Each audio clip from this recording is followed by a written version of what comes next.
مساء الخير جميعا. بمنتدى الثلاثاء اليوم عندنا ضيف أحد الأعضاء الدائمين بالمنتدى الثلاثاء، دكتور ياسين. ونقدم نبذة بسيطة على عن دكتور ياسين. دكتور ياسين عنده بكالوريوس بالكيمياء سنة 1975 من جامعة البصرة كوليدج اوف ساينس. بالإضافة سنة 77 عنده ماستر ديجري بالأورجانيك كيمستري من جامعة بغداد، وحصل على PhD بسنة 1983 من جامعة بريستول بإنجلند. على تاريخ طويل بالأبحاث والدراسات. درس في جامعة البصرة بالأنبار وجامعة النهرين.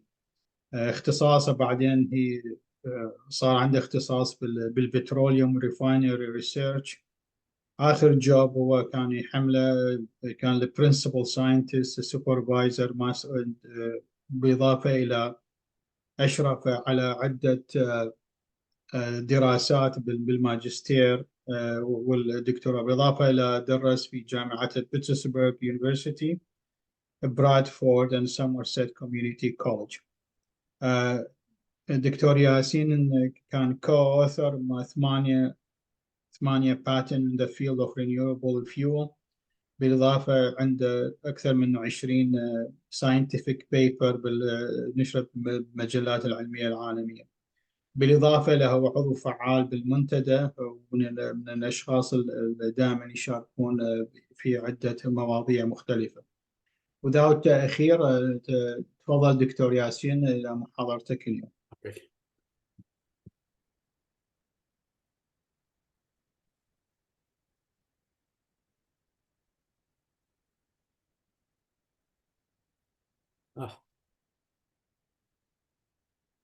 اوكي، شكرا.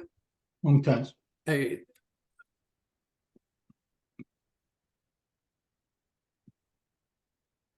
شكرا لحضوركم، وأنا متأسف الحقيقة إلى أنه راح أطول عليكم المحاضرة، بس I tried really to compress it and it's not easy to do it because a lot of information in these things.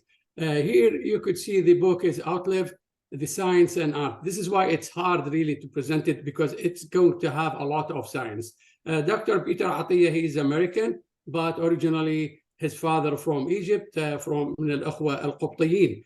الكتاب الحقيقة له تأثير. يعني سمعت من عدة يعني people in the science in the medical, they are reading this book. Really, it's good.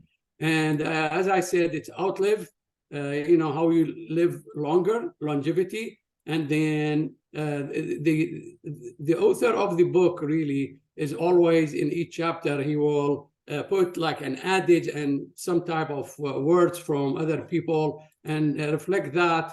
This is part one, reflect that in the medical science. There comes a point where we need to stop just pulling people out of the river. We need to go upstream and find out why they are falling. The Dr. Atiyah is trying to change the mentality or the things, how we need to think about medicine. So instead of doing treatment, and this is what's going on in the medicine, he wants to do like this, in order not to pull the people from the river, but go upstream and find why they are falling. So the same for the medication and for the diseases, we need to stop them before they start, at least. So that's the main point of the author. Okay, so I put these things in a picture, and then I found, you know, exercises are the most important things in our life for the longevity. It's not only I thought in the cardiovascular diseases, but it's in all. In the dementia, it's important for the cancer, important for heart disease, important for everything. Also food, nutrition here. Of course, we know that we have to eat the good food, but also we have to care about the calories. The calories is the important part of our food, even if it is a good food. And then vital signs, we need to know more than just like, blood pressure and heartbeats and the simple things. We have to do a lot of things. We need to know our genes. Genes now, after the discovery of the genome, it became very important for our health. Not only a lot of diseases really related to genetic, but also now a new field of treatment with a genetic approach. Sleep is better, feel better. That's definitely correct. But I will say sleep better to do a lot of repair. So this is the time when every injured cell or every injured muscle or part of your body was injured during the day. It's the time of healing. So sleep is the time of healing. And then the improve your emotional health. We will talk about the Mediterranean people as they live more than 100, a lot of studies, a lot of video over the internet, and you find their emotional health, it's very important for their to live more than 100 and more. Peter Atiyah, he described himself as a good person in like he has a good ability in mathematics and physics. So he decided to go and do some type of engineering, which is some space engineering. And he started his major as engineer. But, after a time, he said, no, I'm going to switch to medicine. And it's not only general doctor, he wanted to become a cancer surgeon.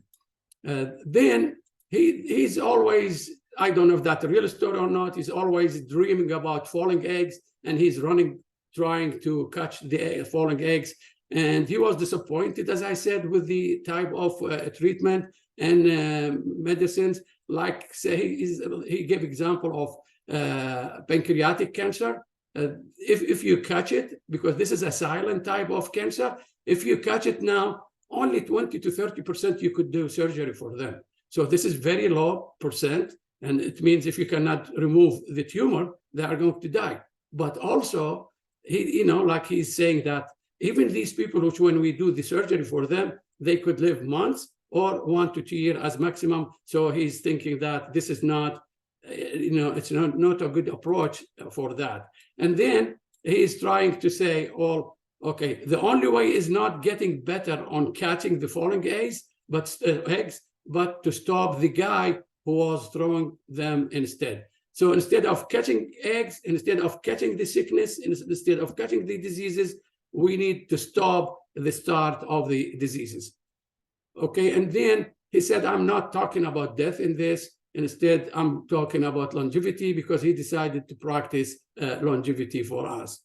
And then here is that we could live 120. Now there's people talking about maybe in the future, the people will live 150. Well, do we need to stay 120 or 150? But if we want to live, we have to live it the good way. But at the end, we will slowly wither away. This is what in the mythical Greek. And the past, a lot of people, they get panicked because, my father, my grandfather, my sister, they all died from heart disease. I'm going to die early. This is not good things to start with, okay? Because it's if it is like genetic, it's not all genetic. I will say how much the genetic is important for our diseases. They classified the most killer diseases in the world and called them the 4 horsemen. And heart disease, number 1, cancer, number 2, neurodegenerative disease, which is Alzheimer and Parkinson, and type 2 diabetes. These are all 4 diseases, and all of them related to the metabolic dysfunction.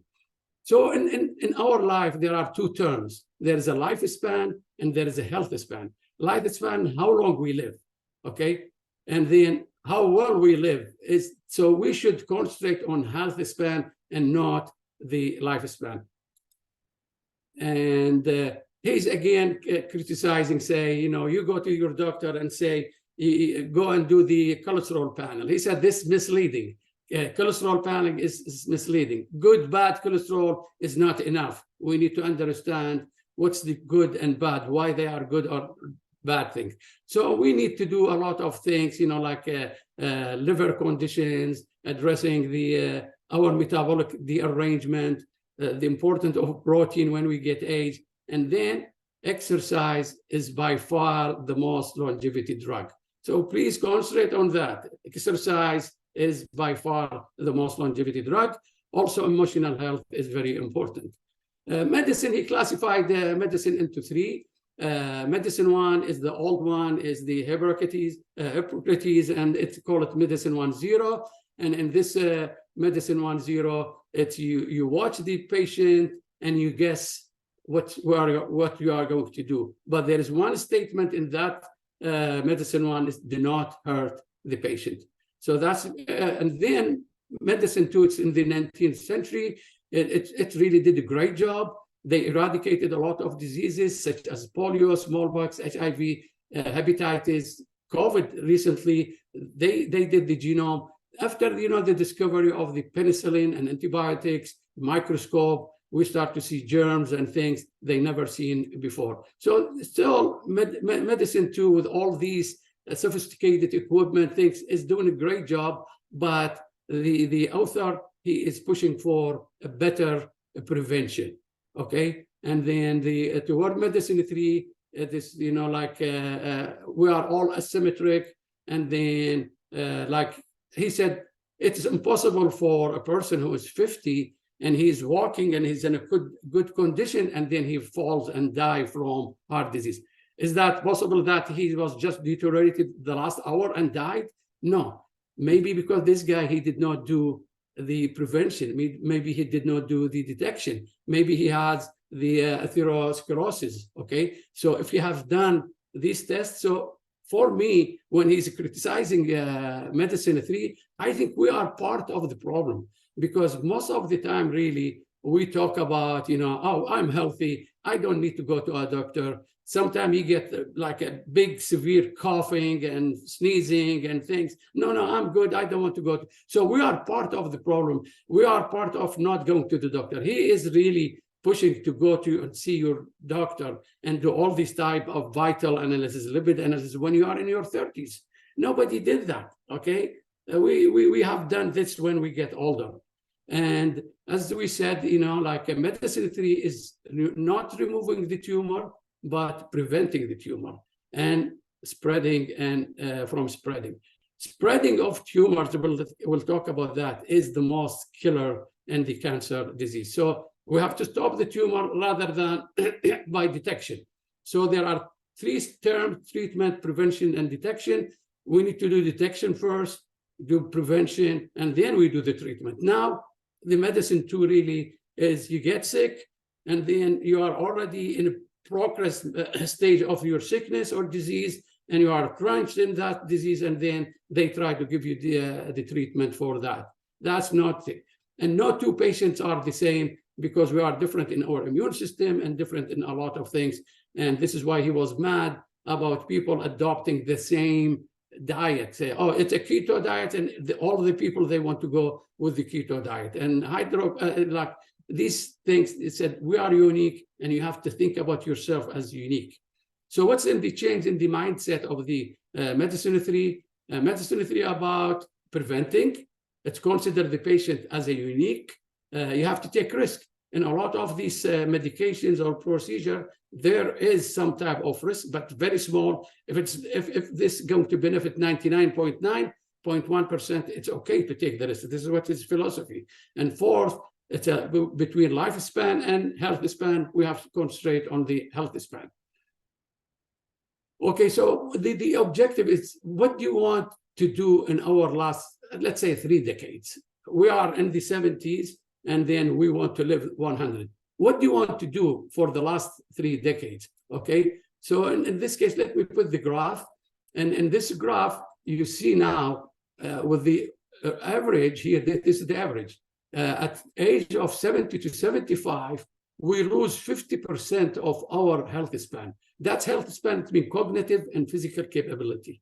So why do we lose our capability of physical and 50% at age 70? He said, medicine 2, this is the small dashed here. it's going to give you a few years. Maybe instead of 70 to 75, maybe it goes to 80. That's because you are using some medications of the medicine too. Well, medicine too also could elongate your life. You see here the curve. It could give you more lifespan. But do you need lifespan and you are at 15% of your physical things? It means you are most of the time in bed or in hospital. So is that the lifespan is good, or you need the health span? So medicine 3.0 is going to give you life, good health span, and then you lose your 50% at age 90 to 95. So you gained 20 to 25 years, and this is why it's very important to do medicine 3. Okay, so here we are going to lose 50% at age almost 95 to 100. Objective, strategy, and tactics, and then we have to think about all the diseases, about aging, deterioration, and that's all important. And if you think about it, why it's COVID-19 killed more older people than young people. Health span, 3 vectors when we talk about health span: cognitive decline, function decline, emotional health. These are the 3 things we need. So we need to concentrate on exercise, nutrition, sleep, emotional, exogenous. These are molecules like hormones and supplement. And exercise, I'm repeating that, exercise is the most potent longevity drug. Okay, well, he's given now example of 3 people. Okay, they lived 112, 113, 122. The first one, very heavy smoker. Okay, and he said whiskey is a good medicine. The second one, he was a smoker, okay, and whiskey, and he said whiskey and wild woman is the key. The third lady, she's 122. She smoked until she was 117. She ate 1 pound of chocolate every day. She's a French, okay? So this is the, do we go by these? We don't know what's happened to them. Is there genetic, is their immune system, or something else? So we need to know about this. Really, I just wanted to put off some of my family. My grandfather lived 103, my father 102, hardworking. My dad smoked cigarette, which is the old type, without the filter, with some left. Okay, ate food with only butter fat, which is dehn hur. We never had, vegetable oil in our home. I never had it until I went to college. So these are examples of, we could live longer, but we need to study these cases, why they did live for that age without problem. In the United States, unfortunately, only a small percentage, they live more than 100, or 0.03, but for the last 2 decades, it's improved. Okay, Scandinavian study for 88 identical twins, they found the genes may be responsible for only 20%. This is why I say, do not panic when you have like a disease in your family, because the genetic, it's only responsible for 20 to 30%, and that's the others are, I give another example about that. Of course, you saw the curve, how could, in the Mediterranean, they get the cancer at the 100, while the average, they get it at 72. The osteoporosis, there is a 16 years later in the Mediterranean. So why? Because they have different life. It's a simple life. It's their environment, their food they eat. That makes them better than the rest of us. And then the older you get, the healthier you have been. And that's true. When we were young, we never cared about what type of food we ate and things. So every time we get older now, we care about the food, the type of food, about we exercise, we do a lot of things. So that's true. The older we get, the healthier we have been. Okay, so we have seen the shift, that talking about the curve and the shift. Our goal is, let's say, the author, he's talking about why let's say the natural selection and our evolution did not give us a good heart and good arteries so we could live better. Well, the answer is, as the author said, all the natural selection all needed is to have 3 generations, which is reproduction. Okay, so the natural selection want you to live 20 to 30, and then you get married, and then you have a kid, and then your kid will, after 20 to 30 years, get married, and then you have a kid. So now you have 30 generations. After 3 generations, now you are in your 55 or 60, natural selection will forget you. It's not going to think about you. Okay, you're done. You have now 2 generations after you, so I don't care about you. So now the same for the hair loss. Hair loss, most of the people, they lose it, say, all needed in the natural selection to be handsome. You attract women, you have a nice hair, a good hair, and then you attract women. When you get married, when you have your offspring, okay, after that, at your 40s, you lose your hair. Natural selection is not going to work for you too. Okay, so this is why it is, natural selection about protection. It's not only in humankind, but on animals and even plants and others. The reproduction is the most important for the nasal. Well, one of the things we could do in the 3 is one gene is called ApoE. This is responsible for the Alzheimer. Okay, in the Alzheimer, there are 2-3 variants, E2, E3, E4. I will talk about that when we talk about the Alzheimer. There is another gene which is responsible for the cholesterol, is CETP. And there is this is the ester transfer for the cholesterol. There is ApoEC3, and this is for the triglyceride trafficking. So this is part of our lipid system. So these genes are responsible, and maybe we could do analysis. We ask our doctor, say, what about doing CETP or doing ApoCO3? You could ask, okay, but it's again, these genes are responsible for the longevity. Okay, FOXO3, this is like, as I said, for the human longevity, and then that type of gene need to be activated. So it's either activated or silenced. Okay, so when it's activated, it's going to give you better cellular repair, regulating metabolism, caring for stem cells, okay, disposal of cellular waste. The cellular waste, because as a human, we have waste, but also cell in the cellular level, they have waste and junk. So that's where FOXO, if it is activated, is going to get rid of that junk and things. Also preventing cell from becoming cancerous. So how we activate it? Activated by 2 things, slightly deprived from food. So eating always is not good. Depriving your body is going to activate the FOXO3, and then exercising also going to activate the FOXO. So these are the 2 things by which we could activate the FOXO, and that is going to do cellular repair and do a lot of better metabolism. Eat less, okay? This is magic formula. Eat less, live longer.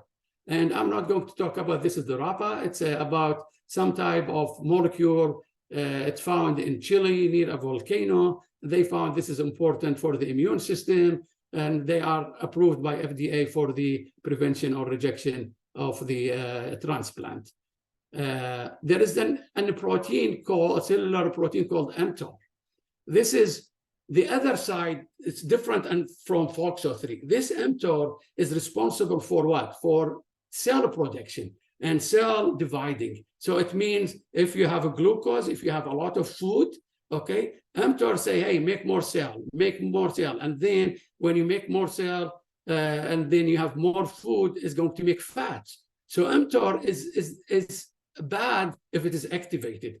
Again, okay, so we could, if you have plenty of food, mTOR activated, and that is going to make you obese. Okay, more cell production. mTOR suppressed. If we suppress that, this is where comes the activity of depriving food and also exercising. They found rapamycin, which is the one found in Chile. Okay, it could suppress the mTOR, so that is going to be good for the longevity. And I'm not going to concentrate on that. So rapamycin, they said it could suppress the mTOR, and that give you more better life.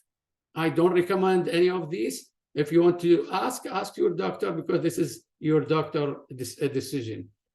Food, it's not only the food, it's how much calorie restriction, how much intake, how much you take food. And then they found the experiment in 2 sets of mice. The one which they ate restricted food, they gained life 15 to 45%. Okay, so restricting food, it's good for longer life. Again, the mTOR, it's coming here. If you have more food, the mTOR will be active, and then the mTOR is going to do a lot of cells and cells division. There is an enzyme called AMP, activated protein kinase, or AMPK. This is like, it's like similar to your car fuel indicator. When you get the indicator, it's going to tell you, hey, now you are running in your gas, for example. Okay, so that's MPK. You could buy it from the market because this is, like a good conserve energy. So how it works, this is going to make a new mitochondria. And we know now mitochondria is the energy supplier for the body. And then by dietary restriction and exercise is going to trigger more efficient mitochondria. And then this is going to require food. But the MPK is not going to let the cells take the food. Say, hey, go and find another alternative for food. Now you are depriving, you have dietary restriction and you are doing exercise. So when there is not enough food, so the AMPK is going to tell your cells, go and devouring or engulf whatever available. It's damage the protein, waste in the cell, go and eat them. Okay, so this is part of that. Also, we have in our system, there is a lysosomes like organelles. It's not big organ, but organelle, it's part of the cell.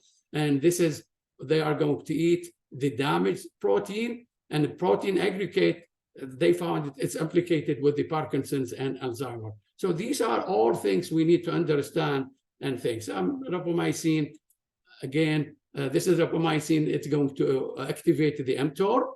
You could buy it. I have seen one bottle for $2,000.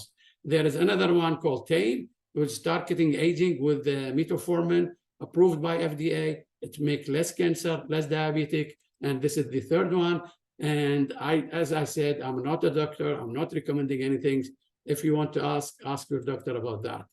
The crisis of abundance. Well, we talked about evolution, and then, they found, like now, when you go and talk about health, you hear a lot of you see videos and hear a lot of fatty livers.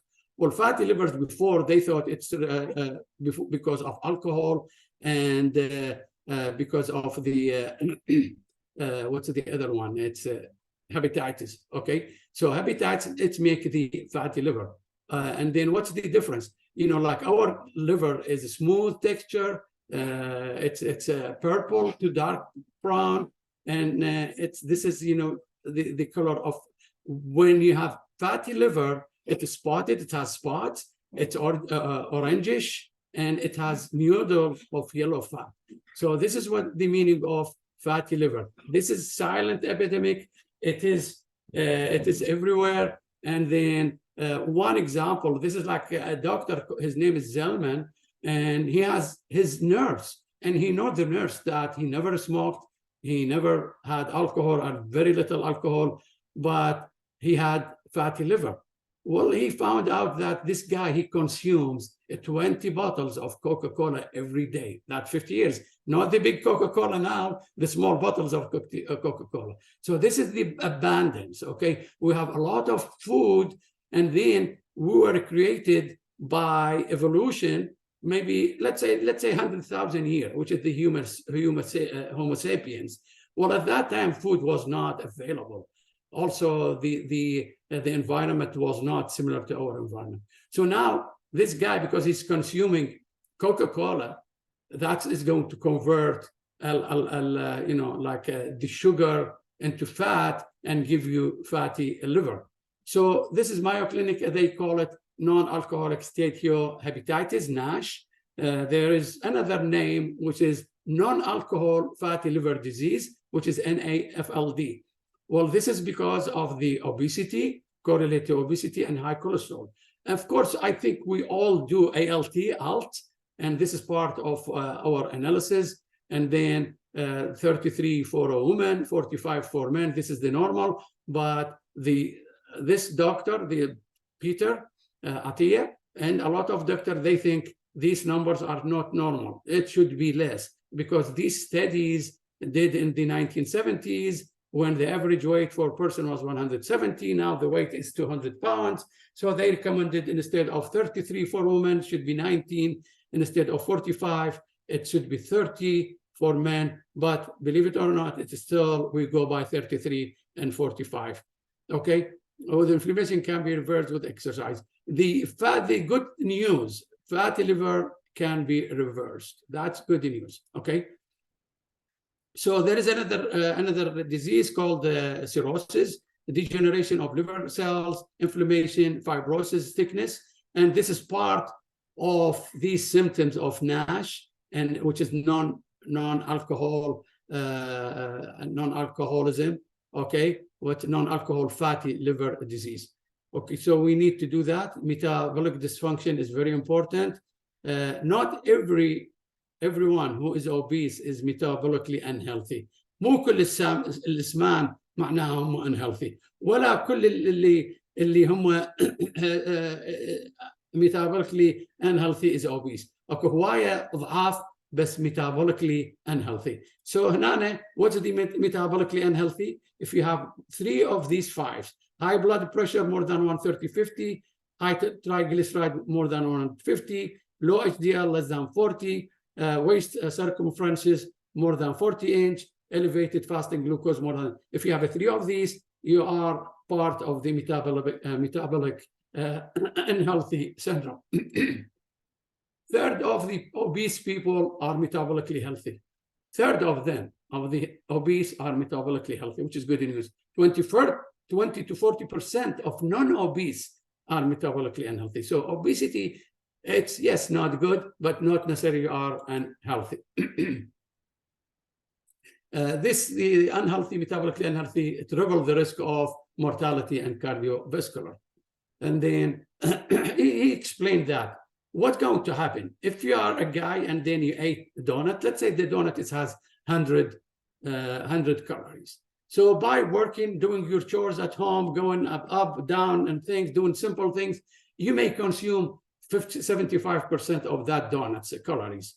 It, of course, is going to make glucose. The rest, your insulin will take the glucose and put it in your liver as a glycogen. But if you ate second donut, now you have, this is talking about the abundance, okay? So you have a lot of sugar now, you have a lot of glucose. So now your insulin will take the glucose to your liver, make glycogen, and then now you have enough, but still you have a glucose. So in this case, you know, it's going to have a lot of things. So the second thing is your body is going to storing the energy as a fat. So after the second donut, and you are a sit person, definitely you are going to make fat from your donut. Donut is a sugar and carbohydrate. This is going to make a glucose. The glucose is going to make energy. You use some of that, and the rest will go in fat. So now storing the fat, there are 2 types of fats. The subcutaneous fat, this is on our abdomen, on the belly, okay, and the surface on belly, and this is a part of the evolution. At that time, you know, people, they did not have enough food, so when they have they find food, or they kill an animal and they eat it. So the evolution, it created a layer of fat in your belly. That subcutaneous fat is a good fat, and then when you don't have food, it's going to be depleted and used to release energy. But if you have more glucose, now the subcutaneous fat is already full, so it's going to be that there is an overflow or a spill. This spill is going to make the fat in your cavity of your, it's going to be fat around your heart, around your pancreas, and this we call it visceral fat. Visceral fat is the bad fat, and we know that is going to cause a problem. We'll mention that it's visceral fat. When cells die, they make toxic things, and it could be part of the cancer disease. We'll talk about this later. Okay, this is where the visceral fat is about around pancreas, about your kidney, about your muscles, about your heart, about your liver, everywhere in your body. If it is on your pancreas, it's going to impair the production of insulin, and then it's going to increase risk of cardiovascular. If it's around your heart, all of them, they are going to do some type of insulin resistance. I will talk about insulin resistance. What's the insulin resistance? Okay. This author, he said, he's a doctor, he's a physician, he's a longevity doctor. He said, the first time when I get the first patient in my clinic, the first thing I told him, go and do DEXA. Well, this is the first time I heard about DEXA. Well, DEXA is going to measure your inside. What's your muscles percent? What's your fat percent? What's the visceral fat percent? And what's the other fat? And of course, your bone.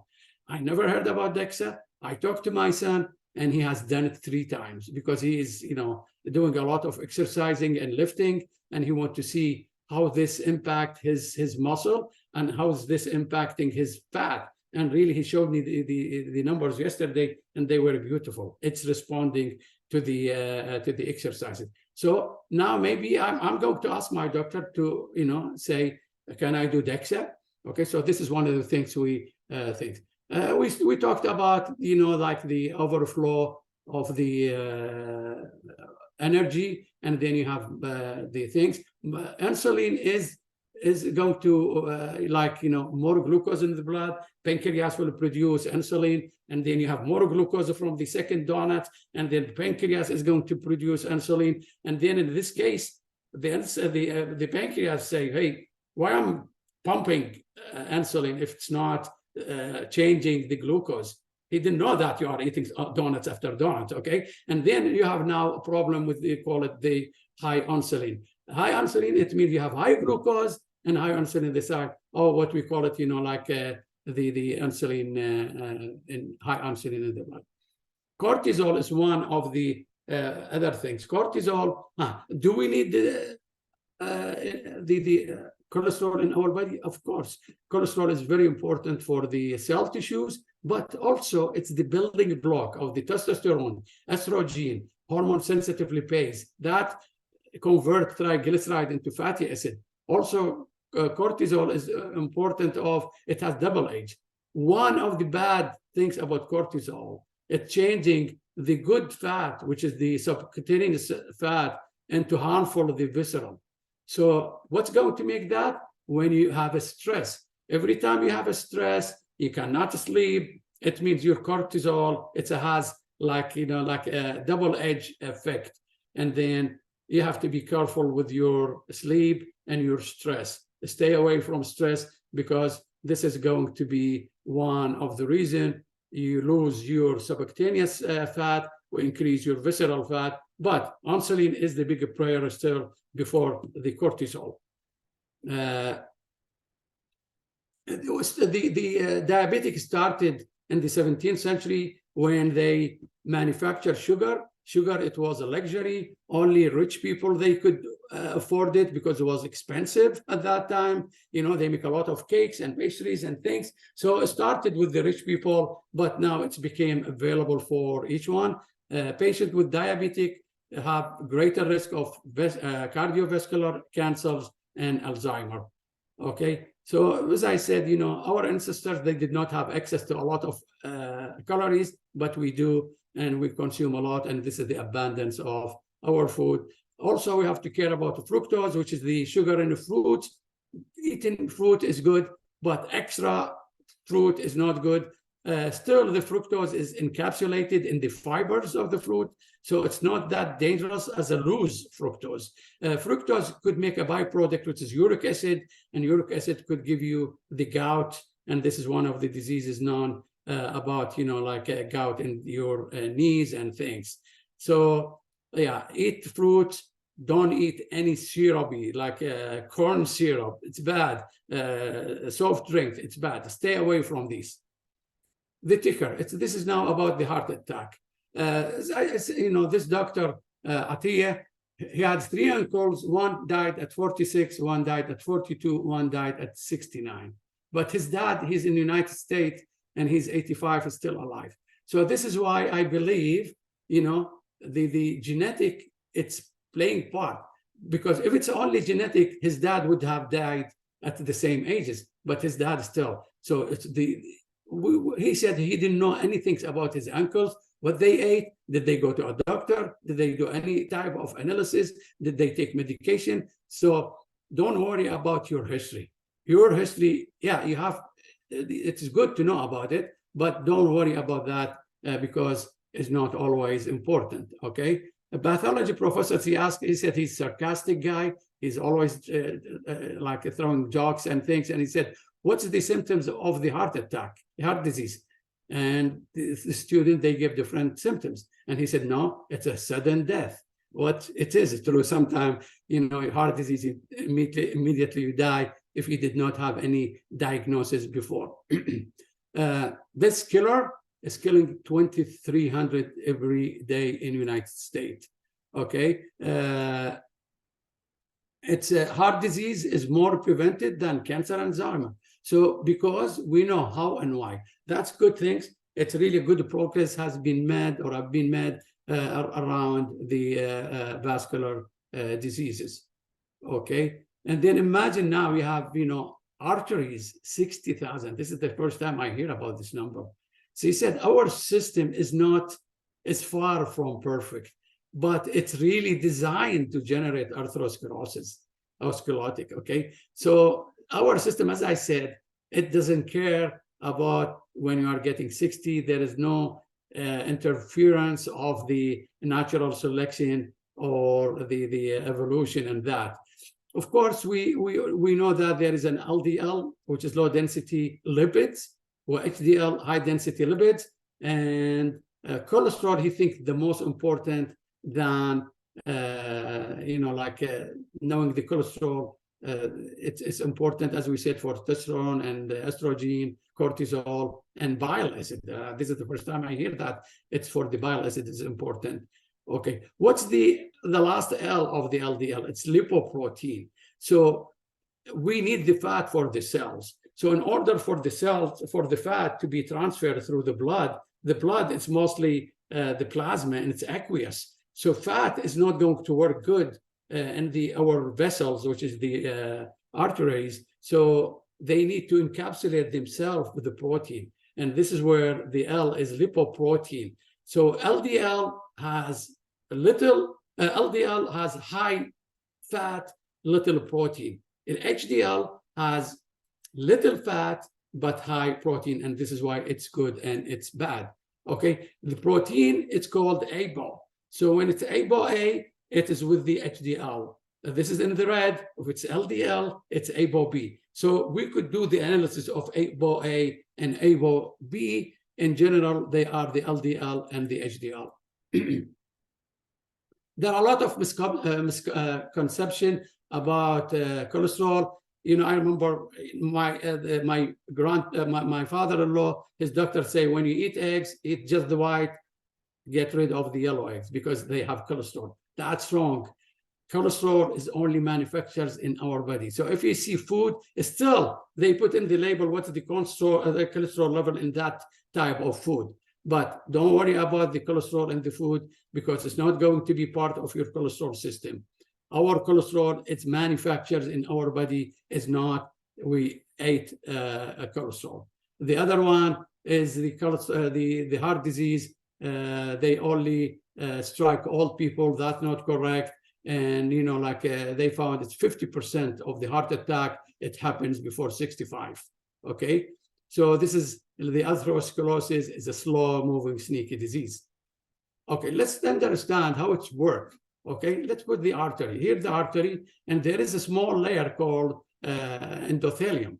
Okay, this endothelium is porous, to transfer the food and things and the oxygen. This endothelium, the LDL, because it has a lot of fat, is going to attach on that.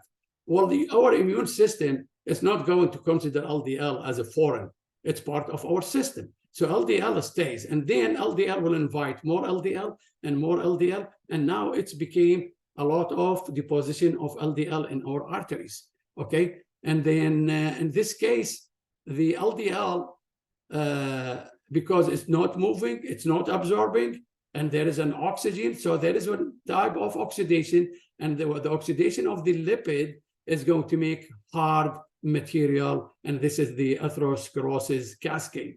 And okay, and what could increase the deposition of this plaque is by smoking. Okay, smoking is going to make like a lesion through a chemical reaction, or high blood pressure is going to make like a hole in your endothelium, and these scars is going to be the inviting LDL to be deposited.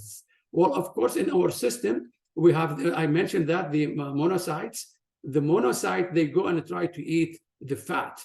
Well, they start eat fat, and then when there is a lot of fat, they get puked, okay? They blow up into a foam. So the monocytes now is going to make a foamy cells, and these foamy cells is the fatty streaks, and these fatty streaks are the precursors of the things. Fat streaks are the precursors of the atherosclerosis plaque, which is the deposit. Well, this is the picture. This is a good artery here. This is the endothelium. And now there's a tear, maybe from smoking or from high blood pressure. Here we have a deposition, fatty material deposit, mostly from the LDL. And now if it's getting narrower, now maybe a blood will be get caught in that and then make a clot. And this clot is going to do either heart attack or stroke.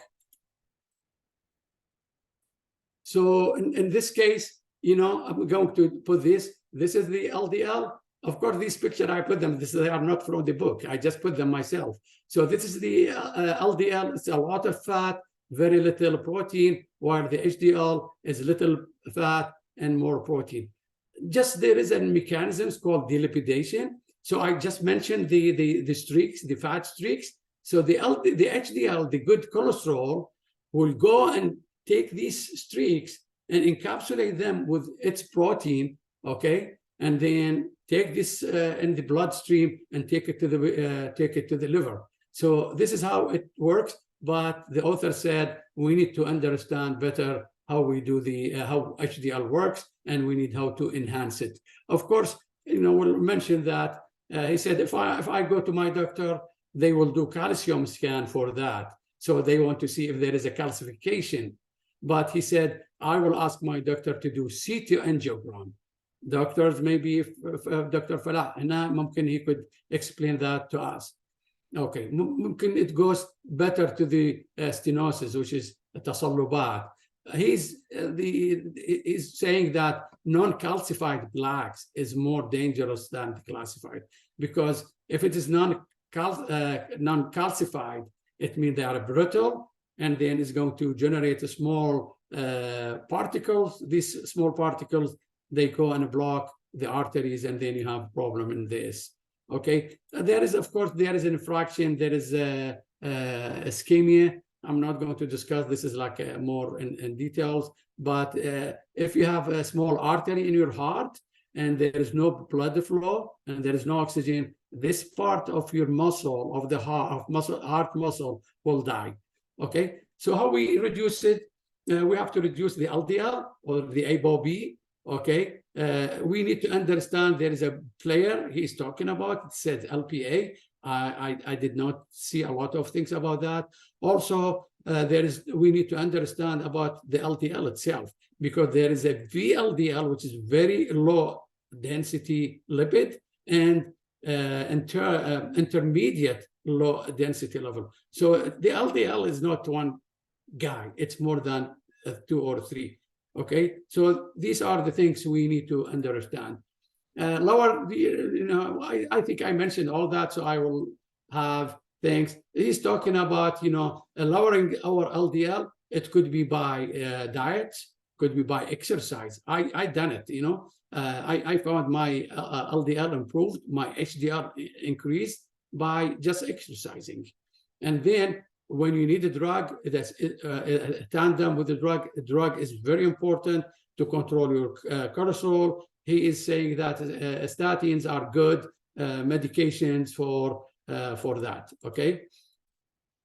Here we're talking about the runaway, it is cancer. It's a story about a patient, he got cancer in his stomach. They removed half of his stomach, but they found cancer in his liver. They sent him home, and they said he's going to die in 6 months. He came after 12 years, and he is suffering from gallbladder. And then the doctor, when he did the surgery, he didn't find any cancer in his liver. Well, what's that? Dangelo's immune system had fought off this cancer. Well, is that going to work for everybody? Is that we all have the same immune system? We don't know. So Richard Nixon started the let's say the initiative of cancer, get rid of the cancer, spent $100 billion until now, more than $100 billion, and still cancer is the second leading cause of cancer. What's the as we said, mentioned that cardiovascular, we know how and why, but these the cancer, we still we don't know about them. And this is cancer is a disease of aging, and as you see here, it's mostly with the people with the high age. But again, it's 1.7 million in USA. It's account 40% for people 45 to 64. So it's not only the old ages, like in your 80s and things. No, it could hit you, and even kids. We have seen pictures of kids having a cancer. Okay, so now what we do surgery and radiation, and this is what we do for the cancer patient. But when the cancer is metastasized, it's be hard to control it, and this is part of the cancer. Okay, so we need to do prevention. Okay, and then we do use a newer smart treatment and detect as early as possible. So detection is the first step, and then prevention. Okay, and what's cancer, and then widespread? There are two things about cancer. They do not stop growing. The cells, they do not stop growing. The second, really, it's the ability of cell cancer to travel. Let's say if you have a liver cells, they stay in the liver. If you have a kidney cells, they stay in the kidney. But with the cancer, unfortunately, they go and they spread everywhere. And there is a reason for that, which is the immune system cannot distinguish these cancerous cells as things. They found, I remember talked about the PTN, and this is we could do that. That's responsible for the cancer, but that could be deactivated or suppressed. And they found 31% of the men with the prostate cancer, the PTN was suppressed. When it's advanced, it's 71%. So maybe PTN, knowing the PTN is important for knowing the cancer. And one of the studies, they spent billions of dollars because they thought maybe it's only genetic, and to make the cancer genome. He said, we got more confusion than clarity. Metastatic cancer, which is metastasis of cancer, is responsible for the killing. Like, if you have a woman with breast cancer, you could remove the cancer by surgery, and it's done. But if the cancer it's already become metastatic and spread to other things, it could go to the brain, lung, liver, and bones from the breast. Okay, and this is why metastatic cancer, it's very dangerous, and we have to stop that. What causes the cancer to stop? It's again where we don't know a lot. We need to understand that. And killing cancer now, we do like there is no selective killing, although they are trying to do selective killing. But chemotherapy, it's always affecting another things like here they lose hair. Okay, there is a problem in mouth lining, in the gut, and but still, with all these challenges, research still going on. In 2011, they found there are two hallmarks of the cancer cells. okay? And one of them is cancer cells consumes a huge amount of glucose. And this is why they tell cancer people avoid glucose, avoid sugar, avoid things, because this is only going to increase your cancer, because cancer cells, they love glucose, okay? And then second, they could evade the immune system, and they are going to trigger all these two. Okay, cancer metabolism. Warburg, this is like in Germany in 1920. He did good work. He found that in our aerobic respiration, we generate from each glucose 36 ATP. The ATP is the energy from burning glucose. So this is where we get the energy in our body. He found that the cancer, they don't do aerobic, they do anaerobic, but they generate 2 ATP. So he was confused. This research was really forgotten, but now they start to study all these things, and they found, why it's the cancer is doing an efficient way, why its Barger effect is there, and why the cancer cell, it's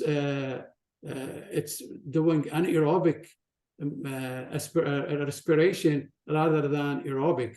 Well, they found that in the anaerobic respiration, they produce the cancer cell produce more byproduct, a lot of byproduct, and one of them is the lactate, and they consume the lactate to make these, to grow and grow and grow. And so what are the two reasons? Obesity is the second leading cancer after smoking. Okay, so obesity, if your BMI more than 40, this is there is a chance to get risk of cancer 52%. What's the association? Why obesity is related to cancer? Well, when you have a cancer, you have a fat, especially the visceral fat. Well, the visceral fat, when they you get inflammation, and then when they die, these fat, they secrete cytokines, and the cytokines, it could promote the cancer. So Dr. Yassin, 3 minutes. Okay, this is now the cancers, okay, and promising new therapy, they are going to teach the immune system how to distinguish between bad self and good self. Because as I said, the cancer cells is a self for the immune system. So they are going to teach that.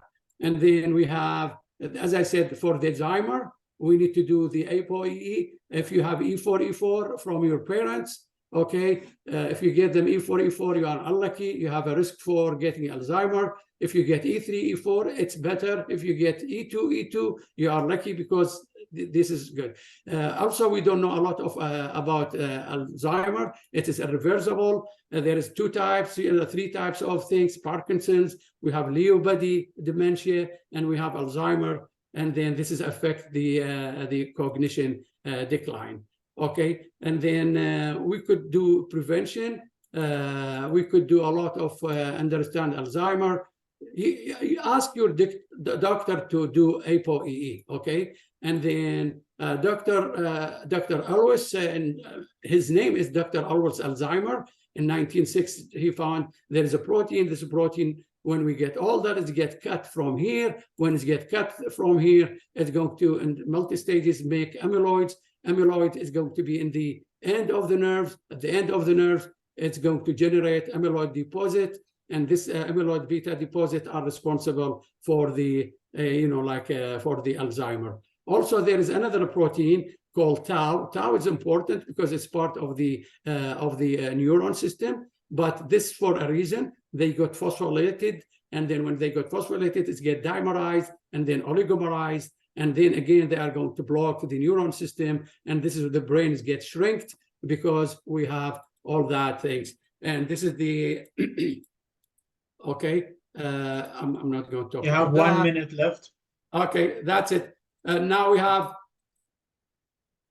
Okay, I could answer the question, but how to prevent, learning about more genetic factor, address the metabolic issue. This is for the Alzheimer, and then have keto diet, because the brain consume a lot of ketones. Sorry, Dr. Yassin, I have to stop you here. Thank you very much. is a very long lecture. I think it should be divided in another section. I'm done. Thank you very much. And now we'll start to the questions and answer. Thanks a lot. And we're going to stop recording now. Thank you. Thank you.